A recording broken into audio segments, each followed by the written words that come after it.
Hi everybody, welcome to our next lecture. This lecture is on elder abuse.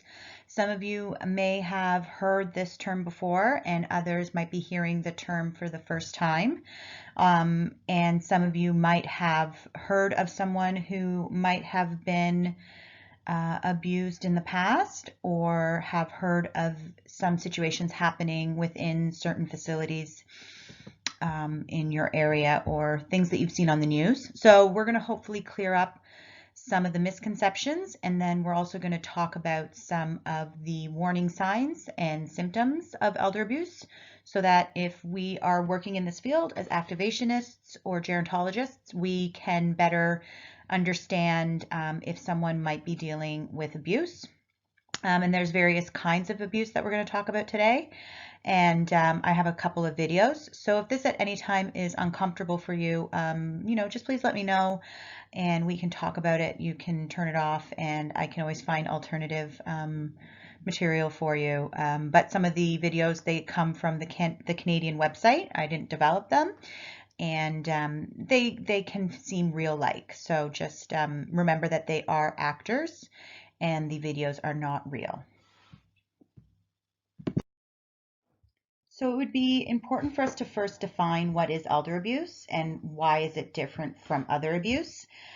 Specifically for the course in gerontology, we're obviously focusing on the older population, and the older population happens to be a vulnerable group of individuals.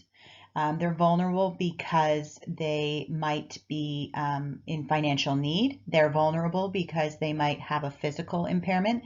They're vulnerable because they might have a cognitive impairment. Now, this does not define all older adults and the entire older population, but it is important to note that this population is considered vulnerable.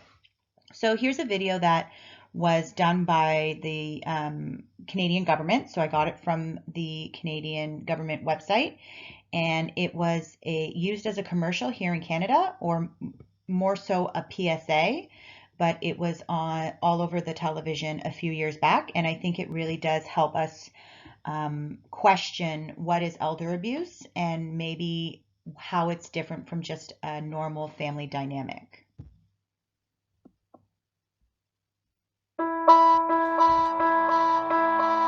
Many Canadians are in the dark about elder abuse, but turning a blind eye will only make the problem worse.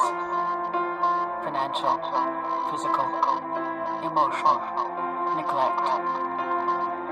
It's time to face the reality of elder abuse. Learn more at seniors.gc.ca or call for a brochure. A message from the Government of Canada. So if you noticed in that video, there were some very obvious signs of abuse and some others that might have you questioning if it was just a family dynamic or if it was elder abuse, right? So you can continue, you can go back and rewatch this if you want to just see the nuanced aspects of it and to kind of study what you consider to be elder abuse in that video. But we're going to talk about each of those areas that the video was discussing.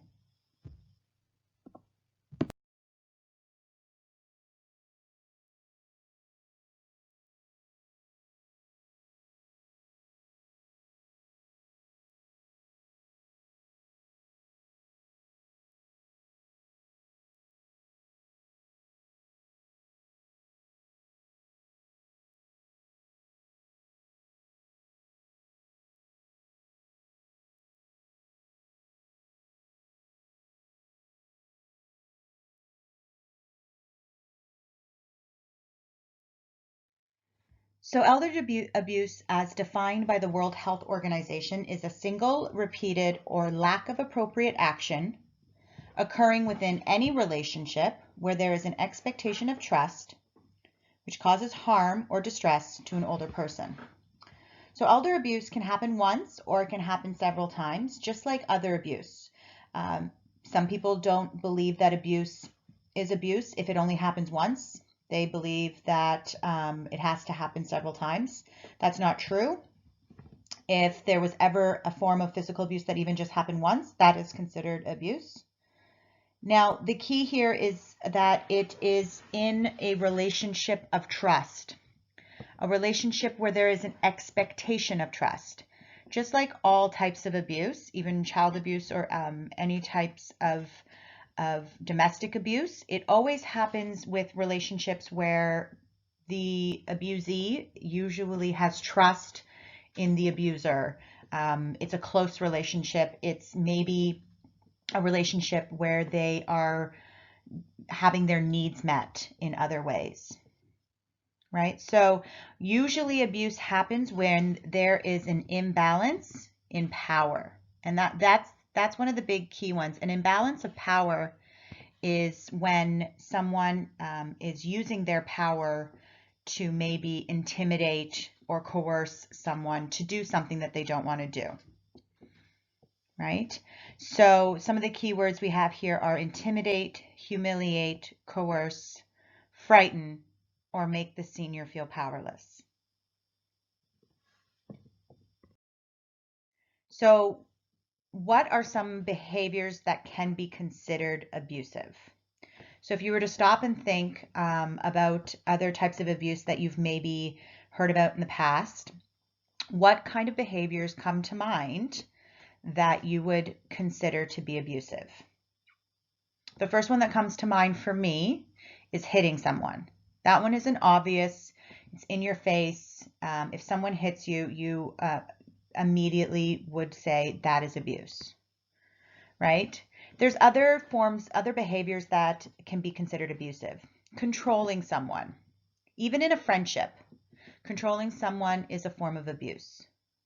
So when we're speaking of elder abuse, the controlling might look like isolating them from friends and family, right? So if you're having your mother live with you and you are not allowing anyone to see her. Blaming them for the abuse. This is also common. Saying, well, if you didn't get me so mad, then I wouldn't have to hit you. Right? So we've heard of abusers tend to blame the abusee. Having a strong sense of entitlement to their property or belongings. One of the areas we're going to talk about today that might be hard for people to understand and comprehend is that money sometimes has quite a controlling factor in relationships of trust. And older adults who have saved lots of money, maybe have a home, and it's their inheritance is going to go to the children. There tends to be a strong sense of entitlement from the children that is their money, and that they don't want anyone else to spend it. We often see people treating the older adults like children, similar to if we go back to our first lecture and talk about elder speak. And elder speak is a way of speaking to an older adult as if they're a child or as if they are incompetent. And then another behavior that can be considered abusive is leaving them alone for a long period of time if they're not dependent. Would you leave your 2-year-old in the living room while you went to the grocery store? So taking that into consideration, I don't often like to make a comparison between children and older adults, but I'm talking about two different populations that sometimes become dependent on their family to care for them. So children are dependent because they haven't learned the skills yet, and older adults with cognitive impairment or physical impairments become dependent based on the fact that they have a disease or an illness or a disorder. And leaving them alone is considered abusive. So the forms of abuse that we're going to talk about today are physical, psychological, sexual, financial, and neglect. So we're going to talk about each one in more detail, and you can get all of this information from the Ontario website on information about elder abuse, and I can supply you with the link, but you can also just type in ontario.ca or Google elder abuse in Ontario, and you'll find information on each of these areas. Physical abuse is exactly how it sounds. It is physical. It means hitting or being physical with the individual. Then we have emotional abuse or psychological abuse, which is where we might diminish their sense of identity or dignity or self-worth. Sexual abuse, which is sometimes hard for people to understand that this occurs at this age, but it is quite common and is very disturbing. But sexual abuse is any sexual behavior to an older adult without their knowledge or consent. Financial abuse is the misuse of funds or assets. And again, all of this is being done without the knowledge of the person who is being abused, right? That's what makes it abuse as well. So if my grandmother said, oh, could you take out $20 from my account and keep it for your birthday, and I go and do that, she gave me permission to do that. Of course, she is of sound mind. If she wasn't of sound mind in the sense that she had a cognitive impairment, then that would be considered abuse because I took advantage of that. And then neglect is withholding or not providing necessities. So it would go back to that example that I just provided in the last slide of leaving a 2-year-old in a living room while you went grocery shopping. In that moment, you're intentionally not providing the necessities that they need in life. So we're going to talk about each form. So the first one is physical abuse. And like I said, it's exactly as it sounds. It's punching, kicking, or hitting.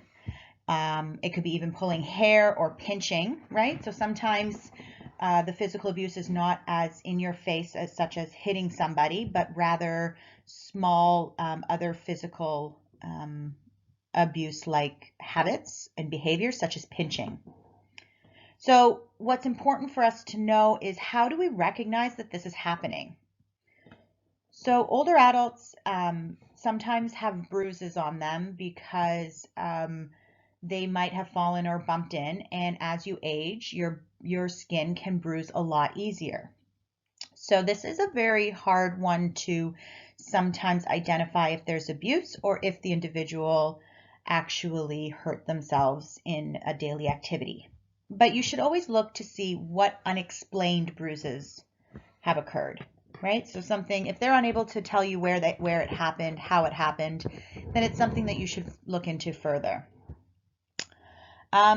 Also checking to see if they're under or over medicated, right? So are they more subdued than usual? That would be a form of physical abuse if someone is over medicating them so that they are not active.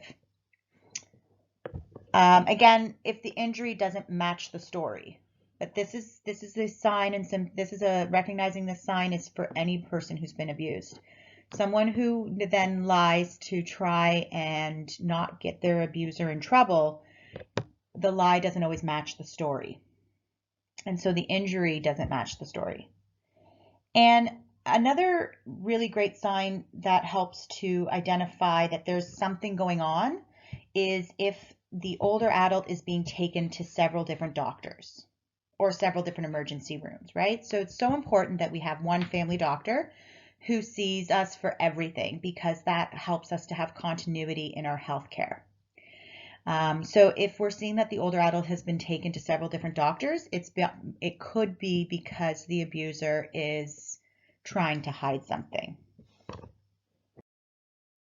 So here's a video on physical abuse. Again, these are actors, and this is a scripted video, but it does help us to just see the different scenarios that could occur.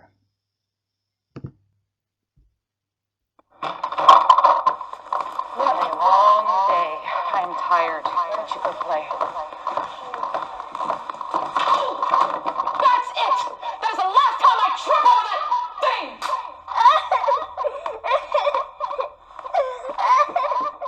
What is it you do all day?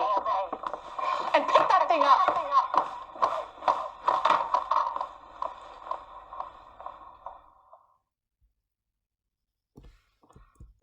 So this was an example of physical abuse, and what I really liked about this video, and I'm wondering if you got this, if we were in class I would be, asking you your thoughts on it. So I'll provide mine. What I found interesting was that when you first heard the slap, you assumed that the child was getting hit, and it was even more impactful to find out that the older adult was the one who was hit in this scenario. And I think it's it really does show how physical abuse and also that intimidation component can occur for older adults, in the sense of how demeaning she was to him, and how mean she was, in the fact that there was no understanding of the fact that the cane was on the ground, right? So I'm going to post some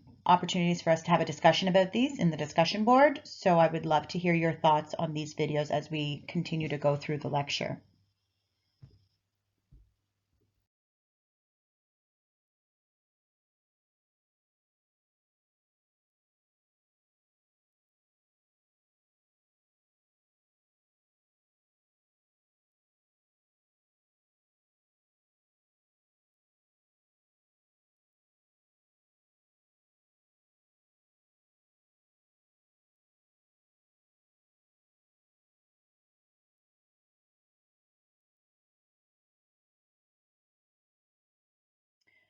So our second form of abuse that we're going to talk about today is psychological and or emotional, whichever term you want to use while we discuss this.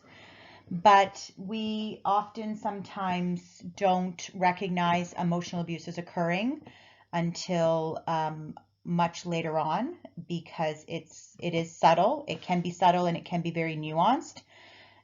So examples of emotional abuse are just being really hurtful with our words, making them feel unworthy. So that last video we just watched also had a component of emotional abuse that was there by the fact that she said, "What do you do all day?" Which is hurtful, which is, after so many years of contributing to the community and contributing to society, now to be told, well, what do you do all day? You do nothing. Another example for emotional abuse is not considering someone's wishes and treating them like a child, just like the last video, talking to them as if they're a child, like, why don't you pick up your stuff? Shunning or ignoring them, right? So when you intentionally ignore someone, it can really have an impact on their emotional well-being. Verbal intimidation, right? So you might see more verbal abuse with emotional, under the emotional abuse aspect, right? So being really verbally mean. And withholding affection is just such a mean way to show somebody that you're upset with them, right? So because they're looking for that affection, and withholding that can be really impactful on someone's emotional well-being. So how do we recognize the signs and symptoms of the signs and warning signs of emotional abuse? Is the older adult feeling withdrawal? Like, are they withdrawn from society? Are they not as involved, right? They have a lower self-esteem. They're not participating in as many activities as they used to. They aren't looking you in the eye. They might be more fearful or even show signs of nervousness. And again, apathy, which I just said, where they're not as interested in participating in the usual activities, or they're withdrawing from society. And then helplessness, right? So they feel that they're unable to do anything for themselves. So that would be psychological and emotional abuse. Here's another video, again from the Canadian website for psychological and emotional abuse. And I'll let you watch it, and we'll have a little discussion afterwards. Where are you? What is wrong with you? The food not good enough for you? You're nothing but trouble. You hear me? You're useless.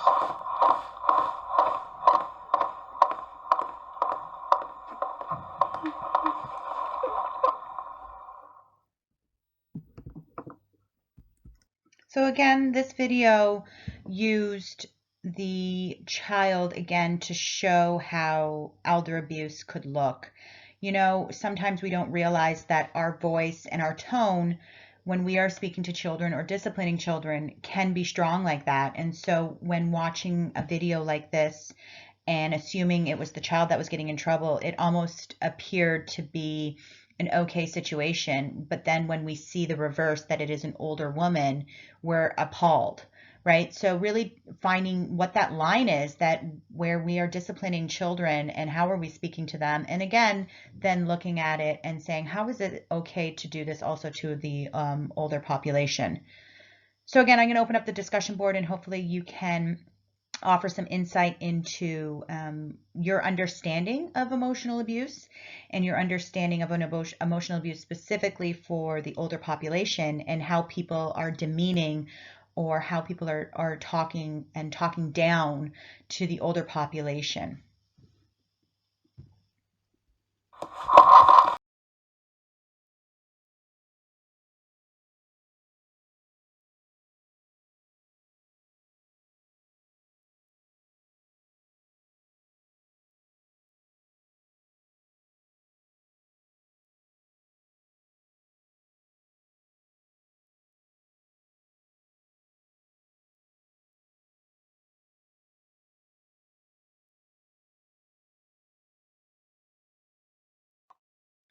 The third one, which is hard to understand that this would even occur, is sexual abuse. And unfortunately, it happens, and we've heard of some pretty horrid stories that have occurred in public places such as long-term care facilities, and it is really disturbing. So sexual abuse, some examples are unwanted sexual contact, making sexual remarks, or forced intercourse. So I'm going to post an attached video and article in Blackboard. Now, it's not one of these videos because they couldn't obviously recreate this type of material to understand sexual abuse, but it is similar to the discussion on sexual abuse within long-term care. So we've seen a couple in Ontario where there have been care workers who are actually abusing the older adults. And then the one that I've posted for you is about an older gentleman who was a sexual predator and was in jail, has been released, and is now living within a long-term care facility, and what happened in that area. So it's a W5, and it'll be posted for you to watch. Some signs to recognize about sexual abuse are anything like bruising around the genital areas. So if you are a care worker, those are opportunities for you to notice while you're caring for them, maybe showering or putting them to the toilet. Difficulty walking or sitting. So again, that could be a sign also for physical abuse if there were bruises in other areas.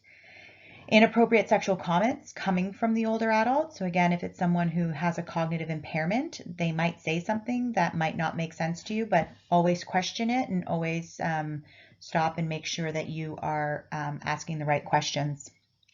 And again, unexplained venereal diseases. So if it doesn't make sense for your 89-year-old mother who is married to have a venereal disease at this age, then that is something that should be an eye-opener to the fact that there's likely sexual abuse occurring.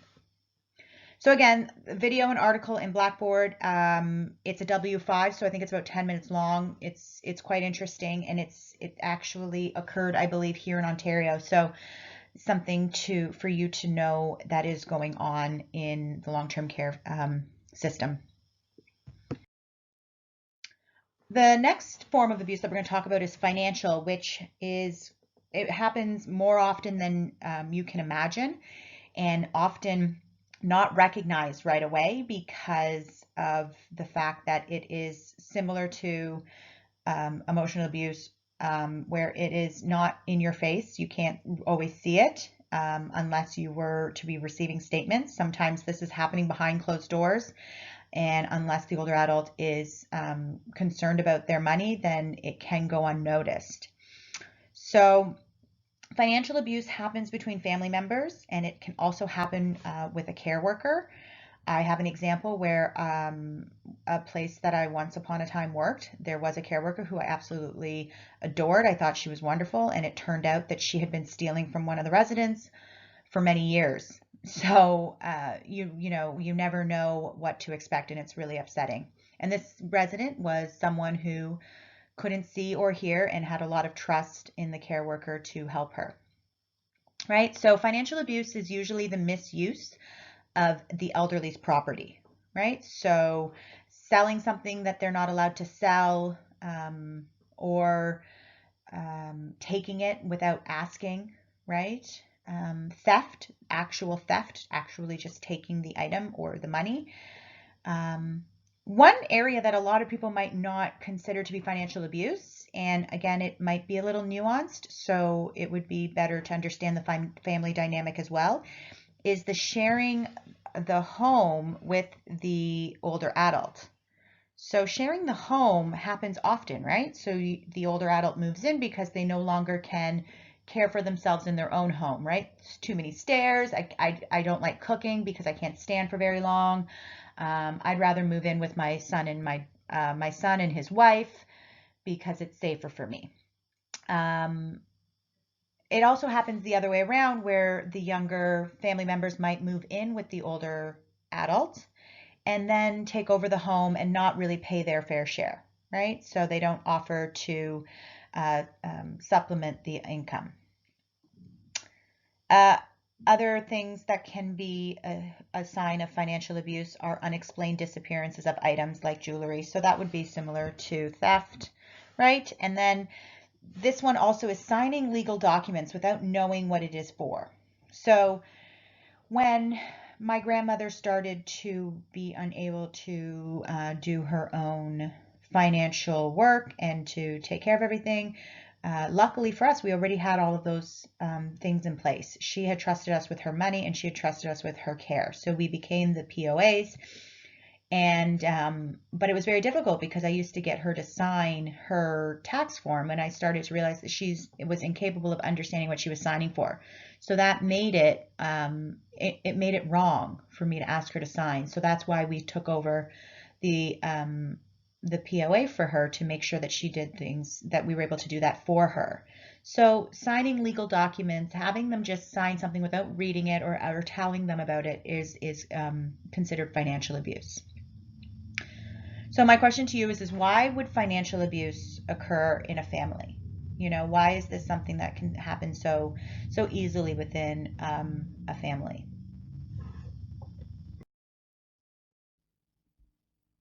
Hey, babies. Check the propane? Yeah. Oh, here. There. What's this? Why cash the check? Consider it a monthly allowance. What about the rest of the money? I'm holding on to it for safekeeping. It doesn't even belong to you. Hey, she's my mother. I know what's best for her, all right?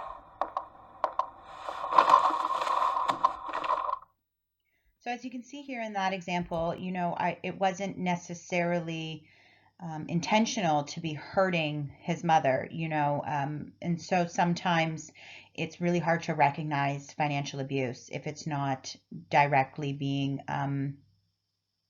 devious.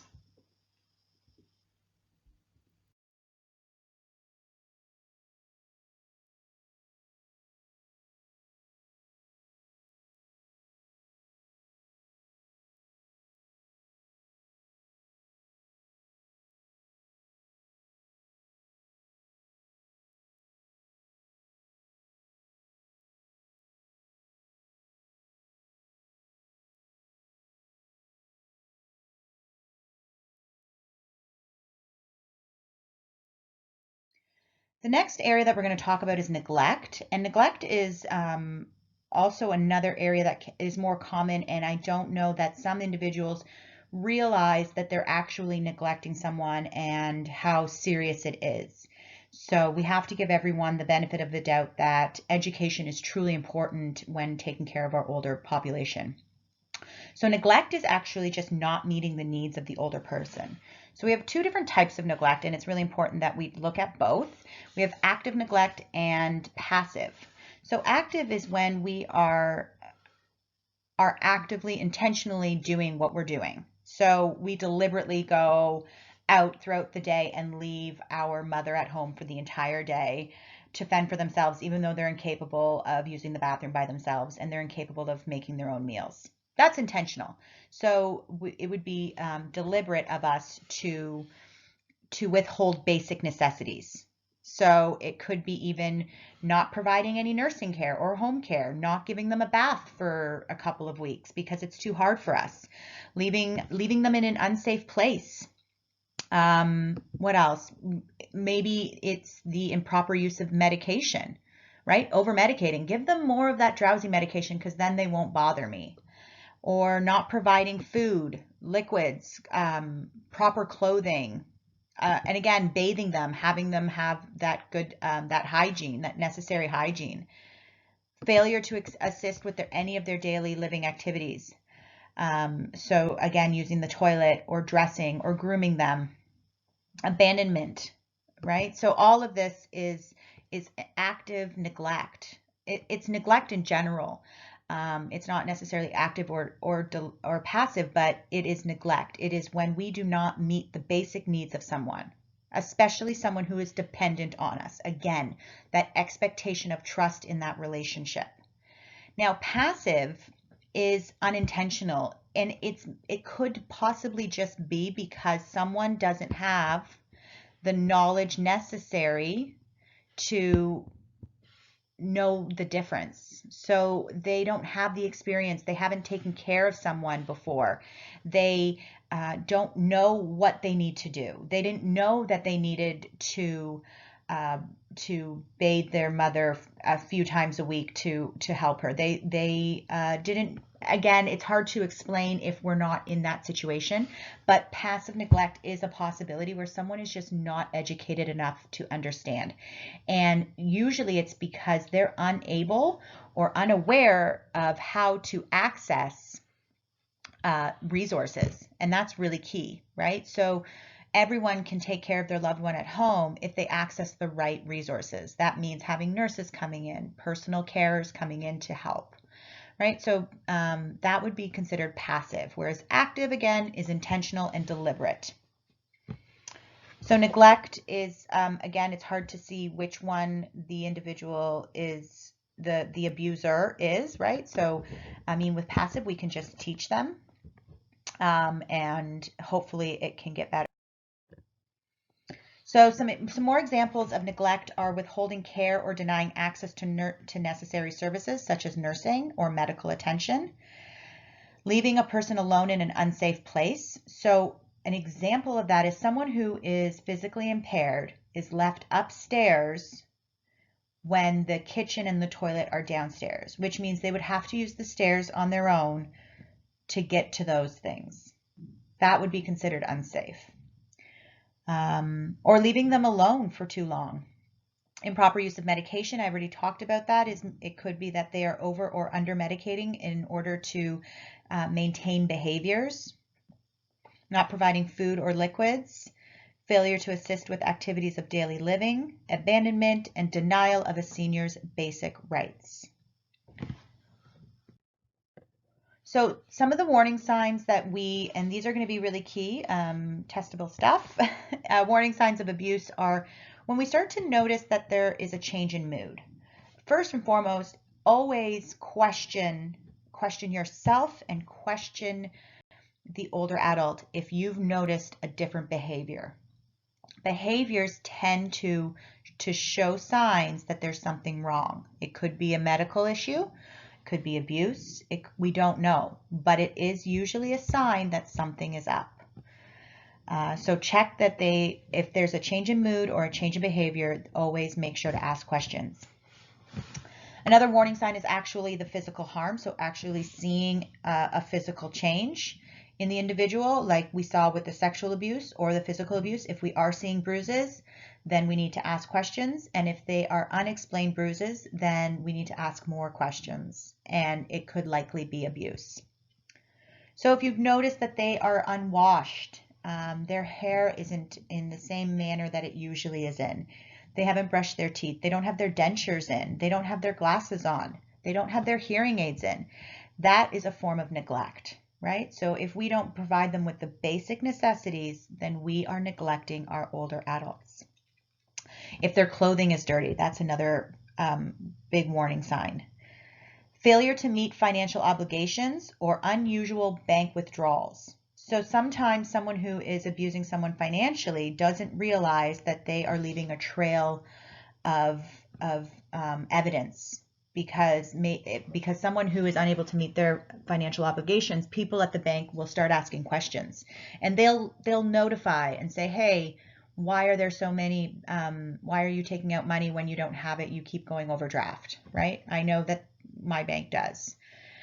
Changes in living arrangements, right? So if you start to notice that people are moving into the older adult's home, and it's a whole large family that has moved in, and they say that they're going to take care of your mom or dad or whatever it is. It could be the cousins, depending on your family dynamic. And if you're not trusting that is correct, then you should ask a lot of questions.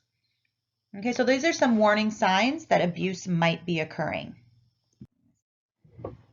So what can we do to help? What we can do to help is actually recognize our own behaviors, recognize our own biases. So when we are helping an individual who likely or may be getting abused, it is important for us to be patient, to listen carefully, and to not jump to any conclusions. We need to believe in them, question what they are telling us, and trust the information. Right? Someone with a cognitive impairment may not be able to tell us the full truth, but we should always trust and believe them and ask more questions. We shouldn't judge them. We shouldn't express pity or tell them what to do. We should respect their decisions even if we don't agree. We should also understand that making efforts to change an abusive relationship is extremely difficult. So we can't expect that we can just pull them out of the home or end the relationship immediately, but understand that it will take time, it will be difficult, and with the right resources, hopefully there will be a positive outcome.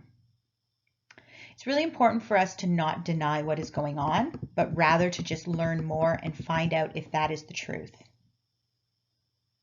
Right? So it is important. That goes back to believing them, being patient and listening carefully, believing and trusting in them, and not denying what's actually going on, but rather ask more questions.